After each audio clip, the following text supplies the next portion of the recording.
ஒரு ஆலமரத்துல ஒரு சிட்டுக்குருவியும் அதோட வயசான அம்மாவும் வாழ்ந்துகிட்டு இருந்தாங்களாம். இவங்களுக்குள்ள ஏதோ பிரச்சனை போல இருக்கு. கொஞ்ச நாளா ரெண்டு பேரும் பேசுறதே இல்லை. என்னதான் ரெண்டு பேரும் பேசுறதே இல்லைனாலும் தான் அம்மாக்கு உணவு கொடுக்கணும்னு சொல்லிட்டு தூரத்துல இருக்கிற வயலுக்கு அந்த சிட்டுக்குருவி உணவு தேடி போச்சான். போற வழியில அந்த சிட்டுக்குருவி ஒரு அணில் கிட்ட சொல்லிட்டு போச்சான், நான் தூரத்துல இருக்கிற வயலுக்கு உணவு தேடி போறேன், சாயந்தரத்துக்குள்ள நான் வீட்டுக்கு வந்துருவேன், அம்மா கிட்ட மட்டும் சொல்லிடு அப்படின்னு சொல்லிட்டு போச்சான். அணில் அந்த விஷயத்த ஒரு முயல் கிட்ட சொல்லிச்சான், சிட்டுக்குருவி கொஞ்சம் லேட்டா வரும் போல இருக்கு, அவங்க அம்மா கிட்ட இன்ஃபார்ம் பண்ணிட்டு அப்படின்னு. முயல் அதை கிளி கிட்ட சொல்லிச்சான், சிட்டுக்குருவி எங்கேயோ மிஸ் ஆயிருச்சுன்னு. கிளி அதை காக்கா கிட்ட சொல்லிச்சான், சிட்டுக்குருவி உணவு தேட போன இடத்துல ஏதோ ஆபத்துல இருக்குன்னு. ஃபைனலா அந்த காக்கா அம்மா குருவி கிட்ட சொல்லிச்சான், உங்க மகன் திரும்பி வர்றதுக்கு வாய்ப்பு இல்லை அப்படின்னு. இதை கேட்ட அந்த அம்மா குருவி, நம்ம மகன் கிட்ட பேசுறது இல்லாததால தான் அவன் வீட்டுக்கு வரவே போறதில்லன்னு முடிவு எடுத்திருக்கான் போல அப்படின்னு நினைச்சு ராத்திரி ஃபுல்லா அழுது அழுது செத்தே போச்சான். சைக்காலஜில இதை ரூமர் டிஸ்ட்ராக்ஷன் எஃபெக்ட்னு சொல்லுவாங்க. காலையில உணவோட வந்த அந்த சிட்டுக்குருவி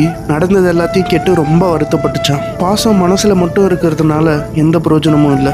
நம்ம பேச நினைக்கிறவங்க கிட்ட பேசாம மற்றவங்க கிட்ட பேசுறதால தான் இந்த மாதிரி விஷயங்கள்லாம் நடக்குது. இதே மாதிரி தப்பை தான் நம்ம எல்லாரும் பண்றோம். நாம சம்பாதிக்க ஆரம்பிச்சதுக்கு அப்புறம் ஏதாவது ஒரு சின்ன பிரச்சனை வந்துட்டா போதும், அம்மா கிட்ட பேசுறது இல்ல, அப்பா கிட்ட பேசுறது இல்ல, மனைவி கிட்ட பேசுறது இல்ல, இதே மாதிரி டிஸ்டன்ஸ் மெயின்டைன் பண்ணிட்டே இருக்கும். தப்பு யார் மேல இருந்தாலும் சரி, மன்னிச்சிருங்கன்னு ஒரு வார்த்தையை சொல்லி அந்த விஷயத்தை அங்கேயே விட்டுடுங்க. நீங்க வீட்டை விட்டு எங்க போனாலும் சரி, போறதுக்கு முன்னாடி வீட்டில் இருக்கிறவங்க கிட்ட நான் எப்படி போறேனோ அப்படியே திரும்பி வந்துருவேன்னு நம்பிக்கை கொடுத்துட்டு போங்க. அந்த நம்பிக்கை தான் அவங்கள கவலைப்படாம வச்சிருக்கோம். இந்த வீடியோ ஏதோ ஒரு விஷயத்துல உங்க மனசை மாத்துச்சுன்னா அதை கமெண்ட்ல மென்ஷன் பண்ணுங்க.